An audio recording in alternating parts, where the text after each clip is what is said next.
Hi welcome to smiley life style. ఈరోజు మంచి recipe చేశానండి.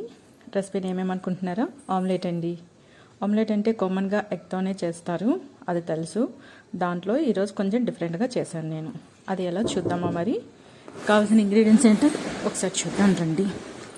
ఫస్ట్ వచ్చేసి ఆనియన్స్ ఏమొచ్చి స్మాల్గా చిన్నగా కట్ చేసుకున్నానండి. కట్ చేసి తీసుకున్న తర్వాత వాటిలో కొత్తిమీర కొంచెం యాడ్ చేసుకున్నాను. దగ్గరగా కట్ చేసుకొని చిన్నగా తీసేసుకున్నానండి. మీరు వీడియోలో చూస్తున్నారు కదా, అలా చిన్న తీసుకోవాలి. దీంట్లో ఇప్పుడు వచ్చేసి 2 స్పూన్స్ వచ్చేసి శనగపిండి అండి, బేసన్ దాల్. సో 2 స్పూన్స్ నేను యాడ్ చేసుకున్నాను. ఇందులోనే స్పెషల్ ఇంగ్రీడియంట్ శనగపిండి. ఓకే, అదే డిఫరెంట్గా చేస్తానని చెప్పాను కదా. ఓకే, అండ్ నార్మల్గా మనం పసుపు, కారము, సాల్ట్, గ్రీన్ చిల్లీ. ఈ స్పూన్లో ఇప్పుడు చూస్తున్నారు కదా, అదేంటో తెలుసా? మసాలా అండి, ఎగ్ మసాలా. సో ఆమ్లెట్ కదా, మరి ఎగ్ మసాలా యాడ్ చేసుకుంటున్నాను. బాగుంది కదా. ఇప్పుడు వచ్చేసి ఇవన్నీ వేసుకున్నాక ఎగ్ ఒకటి వేసేసుకోవాలి.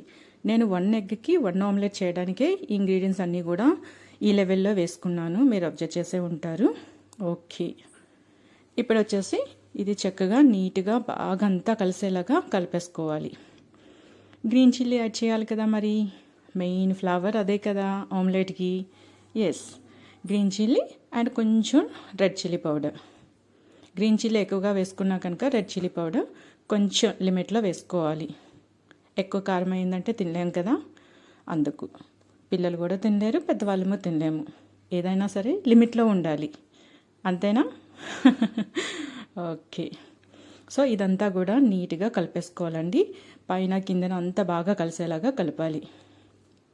కలిపేటప్పుడు మీరు చూస్తున్నారా, కొంచెం డ్రైగా థిక్గా ఉంది కదా, లూజ్గా లేదు. బట్ ఒక 2 మినిట్స్ వెయిట్ చేశారంటే ఫుల్గా లూజ్గా వచ్చేస్తుందండి, అది లిక్విడ్లా వస్తుంది. ఇప్పుడైతే థిక్గా ఉంటుంది. దీంట్లో శనగపిండి యాడ్ చేసుకొని ఆమ్లెట్ వేసుకుంటే చాలా టేస్టీగా ఉంటుంది, చాలా బాగుంటుంది కూడా.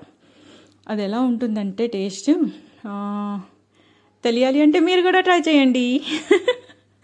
మీరు కూడా ఒకసారి ట్రై చేశారంటే చాలా బాగుంటుందండి. ఓకే, టేస్ట్ ఎలా వచ్చిందో నాకు చెప్పాలండి, కామెంట్ బాక్స్లో కామెంట్ చేయండి. ఓకే, ఇప్పుడు వచ్చేసి నీట్గా అంతా కలిపేసుకున్నాం కదా. లాస్ట్లో వచ్చేసి కొంచెం నేను గరం మసాలా పౌడర్ కూడా యాడ్ చేస్తున్నానండి. లైట్గా పించ్ ఆఫ్, ఇది సరిపోతుంది. ఎక్కువగా ఫ్లేవర్ అంటే బాగుండదు మసాలా. లైట్గా అయితే మాత్రం తప్పకుండా యాడ్ చేయాలి. ఎగ్ డిష్ కదండి, కొంచెం మసాలా ఫ్లేవర్ ఎక్స్ట్రాగానే ఉండాలి. అంతా కూడా కలిసేలాగా చక్కగా నీట్గా కలిపేసుకొని జస్ట్ ఒక 2 మినిట్స్. ఆ 2 మినిట్స్లో మనం స్టవ్ ఆన్ చేసుకొని ప్యాన్ హీట్ ఎక్కే వరకు ఈ టైం సరిపోతుంది మనకి. ఆమ్లెట్ని సైడ్కి పెట్టేసుకొని ఇప్పుడు కలిపేసుకున్నవన్నీ సైడ్కి పెట్టుకొని ఇప్పుడు ఆమ్లెట్ని వచ్చేసి రెడీ చేసుకుందాం. ఓకే, స్టవ్ ఆన్ చేసుకొని పాన్ పెట్టుకుందామండి. ఈ ఆమ్లెట్ ఎప్పుడైనా మీరు తిన్నారా అండి? శనగపిండితో ఆమ్లెట్ చాలా బాగుంటుంది నిజంగా. నేను ఎక్కువగా చేస్తూ ఉంటా.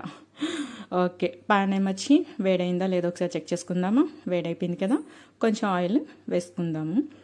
ఎక్కువ ఆయిల్ వేయొద్దండి, ఇది డైట్ చేసే వాళ్ళకి కూడా బాగుంటుంది. కామన్గా ఆమ్లెట్ అంటేనే చాలా ఎక్కువ ఆయిల్ వేస్తూ ఉంటారు. సో అంత ఆయిల్ దేనికండి, అవసరమైనంత వరకు చాలు. ఆయిల్ కన్సెన్ట్రేషన్ నల్లగా బాగుండే వాళ్ళు తినకూడదు, అండ్ నార్మల్గా ఉన్న వాళ్ళు కూడా తినకూడదు. ఆయిల్ ఎంత తగ్గించుకొని తింటే అంత బాగుంటుంది హెల్త్. ఓకే, సో ఇది కొంతమంది వచ్చేసి గీ కూడా వేసుకుంటారు ఆమ్లెట్కి. నేనైతే ఆయిల్ వేసుకున్నాను, చాయిస్ ఇస్ యోర్స్. ఓకే, ఇప్పుడు వచ్చేసి చూసారా ఎంత లూజ్గా రెడీ అయింది. ఫస్ట్ కలిపేటప్పుడు వచ్చేసి కొంచెం థిక్గా అనిపించలా, ఇప్పుడు కొంచెం లూజ్గా వచ్చింది కదా. ఎస్, ఇప్పుడు వచ్చేసి పాన్ వేడైపోయింది కదా, దాని మీదనే వేసేసుకోవాలి. ఓ మై గాడ్, షేప్ ఏంటండి అలా వచ్చింది. ఓకే, దాన్ని లెవెల్ చేసేద్దాం. స్మైలీ క్రియేషన్ కదా, సో స్మైలీ లైఫ్ స్టైల్ అంటే దాన్ని నీట్గా చక్కగా సెట్ చేస్తుంది. That is the smiley life style.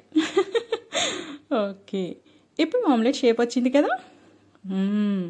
తొందర పడకూడదు దేనికి కూడా, కొంచెం నిదానమే ప్రధానం అనేసి మన పెద్దవాళ్ళు చెప్పారు కదా. ఇప్పుడు ఆమ్లెట్ రెడీ అవుతుంది. షేప్ వచ్చింది కదా. ఫస్ట్ చూస్తే భయపడ్డారా మీరు? ఎస్, చాలా చాలా స్మెల్ వస్తుందండి. ఆల్రెడీ అప్పుడే ఫ్రై అయిపోతుంది కదా, స్మెల్ అయితే చాలా బాగుంది. ఓకే, దీన్ని వచ్చేసి ఇప్పుడు వేసుకున్నాక కొంచెం ఆయిల్ ఏమొచ్చి దీని చుట్టూ కూడా వేసేసుకోవాలండి. ఆమ్లెట్ చుట్టూ కూడా వేసేసుకొని ఒక 2 మినిట్స్ వచ్చేసి సిమ్మిలో పెట్టుకోవాలి. మంట తగ్గించుకొని సిమ్మిలో పెట్టుకొని దానిపైన వచ్చేసి క్యాప్ కూడా క్లోజ్ చేసుకోవాలండి. జస్ట్ 2 మినిట్సేనండి, ఎక్కువ టైం పెట్టొద్దు. ఎందుకంటే అందులో ఆనియన్స్ ఉన్నాయి కదా, ఆనియన్స్ అంతా కూడా బాయిల్ అవ్వాలి కదా, పచ్చి పచ్చిగా ఉండకూడదు. పచ్చిగా ఆనియన్ తినాలంటే పచ్చి పచ్చిగా వేసుకోవచ్చు. బట్ ఇది కుక్ చేసినాం కదా, ఆ ఆనియన్ అనేది బాయిల్ అవ్వాలి అంటే ఒక 2 మినిట్స్ క్యాప్ క్లోజ్ చేసి పెట్టుకోవాలి. ఇప్పుడు వచ్చేసి దాన్ని ఫ్రై అయిపోయిందంటే అది మీదకి వస్తుంది అలా లూజ్గా. ఫ్రై అవ్వలేదు అనిసానంటే అది పైకి రాదు, అంటుకుంటా ఉంటుంది టావాకి. ఓకే, ఇప్పుడు లూజ్గా పైకి వచ్చేస్తుంది కనుక దాన్ని పైనుంచి కిందికి తిరిగేసుకుందాం. ఓకే, చూసారా పైన చక్కగా ఫ్రై అయిపోయింది కదా కింది నుంచి. ఇంకా ఆమ్లెట్ రెడీ అయిపోయినట్లండి. ఏమంటారు, బాగుందా ఆమ్లెట్ చేసే విధానం? కొంచెం శనగపిండి యాడ్ చేశారంటే ఆమ్లెట్ చాలా బాగుంటుంది, అందరికీ కూడా నచ్చుతుంది. అండ్ కొంచెం సిమ్మిలో పెట్టుకొని ఓపిక్గా చేయాలన్నమాట ఈ ఆమ్లెట్. అంటే నార్మల్గా ఆమ్లెట్ వేసిన వెంటనే తయారైపోతుంది, ఈ ఆమ్లెట్కి ఓ 2-3 మినిట్స్ టైం పడుతుందండి. ఓకే, ప్లేట్లోకి తీసేసుకుందాం. ఇప్పుడు ఆమ్లెట్ అయితే రెడీ అయిపోయిందండి. చూస్తుంటేనే చాలా బాగుంది. టేస్ట్ ఎలా వచ్చిందో ఏమో, మరి టేస్ట్ చేస్తేనే కదా తెలుస్తుంది. మీరు కూడా ఇలా తయారు చేసి చూడండి, టేస్ట్ ఎలా వచ్చిందో మీరే చెప్తారు. ఇది డిఫరెంట్గా ఉందా లేదా చెప్పండి మీరే. డిఫరెంట్గా ఉంది కదా శనగపిండి యాడ్ చేసి ఆమ్లెట్ అంటే. మీలో ఎంతమందికి తెలుసు శనగపిండి యాడ్ చేసి ఆమ్లెట్ తయారు చేయడం అనేది? మా అమ్మమ్మగారు చెప్పారు నాకు. ఎస్, సో మా అమ్మమ్మగారు చెప్పారు కనుక నేను ఈరోజు డిఫరెంట్గా తయారు చేశాను, టేస్ట్ చేశాను, చాలా బాగుంది. అందుకే మీకు షేర్ చేశాను అనమాట ఈరోజు వీడియో చేసి. ఓకే, నేనైతే ఇంకా ఆగలేకపోతున్నా, టేస్ట్ చేసేస్తాను. వావ్, సూపర్గా ఉందండి. Thank you for